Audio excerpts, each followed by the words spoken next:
कर्नाटक के बाद मध्य प्रदेश की अदालत में भी हिंदुत्व की जीत का सबसे बड़ा फैसला लिख दिया गया है और इस फैसले ने उस वामपंथी विचारधारा को दफन कर दिया जो विचारधारा आज भी सरकार के महकमों के भीतर बैठी हुई है और सरकारी तंत्र में बैठकर हिंदू विरोध की नीतियां तैयार करती है। दरअसल ये पूरी कहानी 4 दिसंबर 2025 की तारीख से जुड़ी हुई है,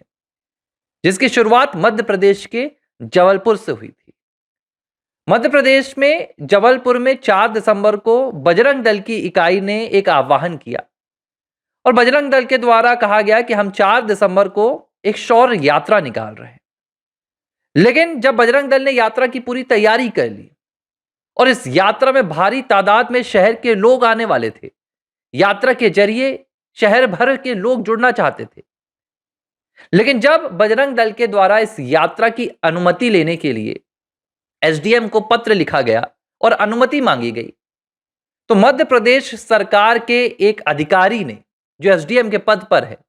उसने अनुमति देने से इनकार कर दिया और बाकायदा एक लिखित जवाब प्रशासन के द्वारा भेजा जाता है। इस जवाब में प्रशासन कहता है कि बजरंग दल के द्वारा जिन इलाकों से शौर्य यात्रा निकालने की अनुमति चाही गई थी, इन इलाकों में कानून की स्थिति संवेदनशील है और इन इलाकों में किसी भी तरह से यात्रा की अनुमति नहीं दी जा सकती है। जब जिला प्रशासन का यह आदेश, ये हिंदू विरोधी फरमान सोशल मीडिया पर वायरल हुआ और शहर के लोगों तक पहुंचा, तो शहर के लोग हैरान हो गए कि शहर का कोई इलाका आखिर इतना संवेदनशील कैसे हो गया कि वहां पर बजरंग दल जैसे एक सांस्कृतिक संगठन को एक यात्रा निकालने की अनुमति नहीं मिली, वो भी मध्य प्रदेश में, जहां की सरकार हिंदूवादी सरकार है, जहां के मुख्यमंत्री सनातनी विचारधारा को बढ़ाते हैं,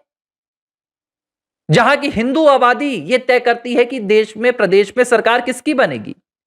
वो मध्य प्रदेश जहां की 29 की 29 लोकसभा सीटों से भारतीय जनता पार्टी का कमल और हिंदुत्व खिलता है। उस मध्य प्रदेश में आखिर ये कौन सा जिला प्रशासन आ गया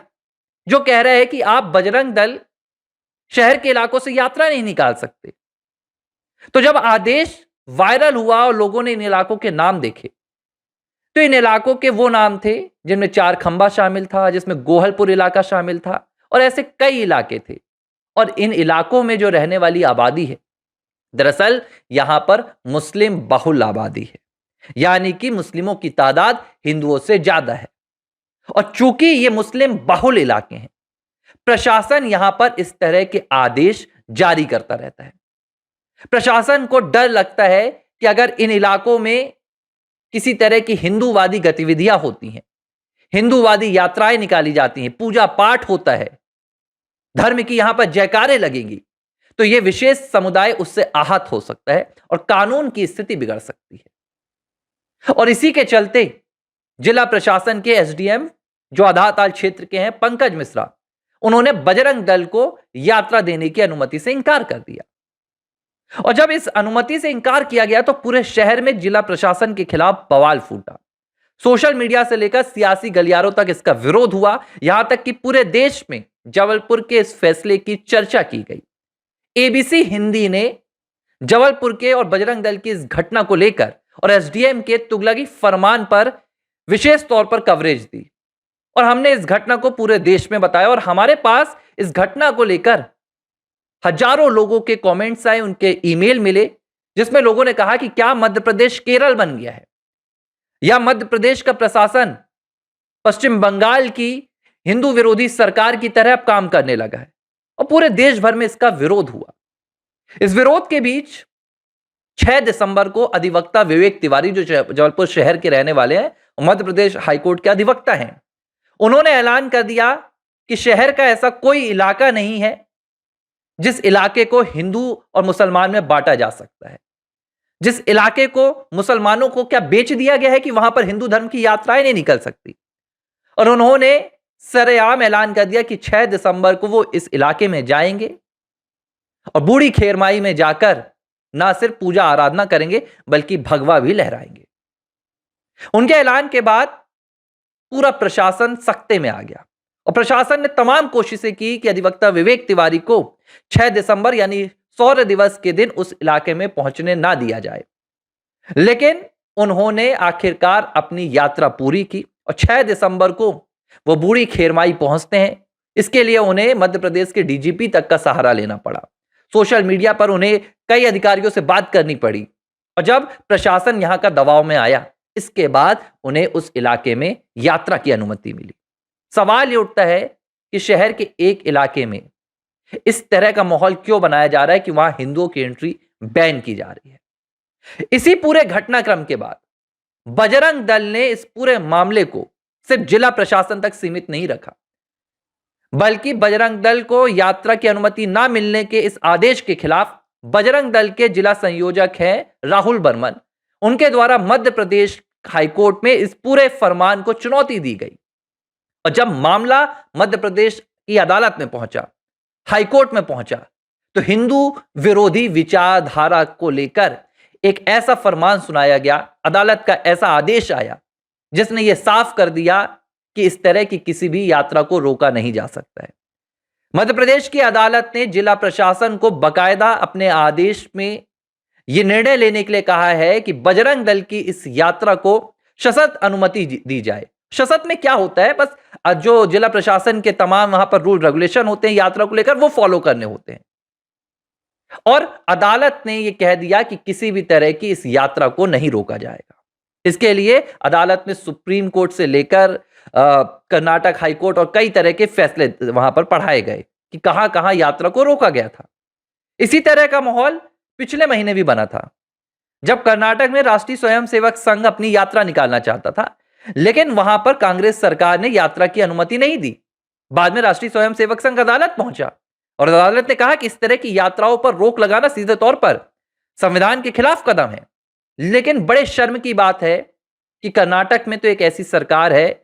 जो सरकार भगवान श्री राम के अस्तित्व को नकारती है, कांग्रेस की सरकार है। लेकिन मध्य प्रदेश में मोहन यादव की सरकार है, भारतीय जनता पार्टी की सरकार है। बावजूद उसके जबलपुर का जिला प्रशासन इस तरह हिंदू विरोधी भावनाओं में और एक विशेष समुदाय के डर से भयभीत था कि उसने बजरंग दल को इन इलाकों में यात्रा निकालने की अनुमति नहीं दी। लेकिन यात्रा की अनुमति लेने के लिए बजरंग दल को अदालत का दरवाजा खटखटाना पड़ा और अदालत में हिंदुत्व की जीत पर मुहर भी लगी। लेकिन सिर्फ मुहर लग जाना हिंदुत्व की जीत नहीं है। हिंदुत्व की जीत इसलिए है क्योंकि एक ऐसी विचारधारा पर अंकुश लगा जो विचारधारा शहरों के और इलाकों के बंटवारे का काम कर रही थी, और यह विचारधारा जिला प्रशासन के भीतर से निकल कर आई है। इस पूरे फैसले के बाद बजरंग दल ने अब 27 दिसंबर को उन्हीं इलाकों से यात्रा निकालने का फिर से ऐलान किया है। बजरंग दल के जिला संयोजक हैं राहुल बर्मन और उन्होंने कहा कि मध्य प्रदेश की अदालत में हिंदुत्व की जीत हुई है और मध्य प्रदेश हाईकोर्ट ने यह फैसला सुनाया है कि बजरंग दल को दोबारा जिला प्रशासन अनुमति दे, और इस फैसले के बाद, इस आदेश के बाद एक बार फिर से बजरंग दल उन्हीं इलाकों से, उन्हीं जगह से शौर्य यात्रा निकालेगा और 27 दिसंबर को शहर में भगवा लहराएगा। जाहिर सी बात है, इन यात्राओं को संविधान कभी नहीं रोकता है,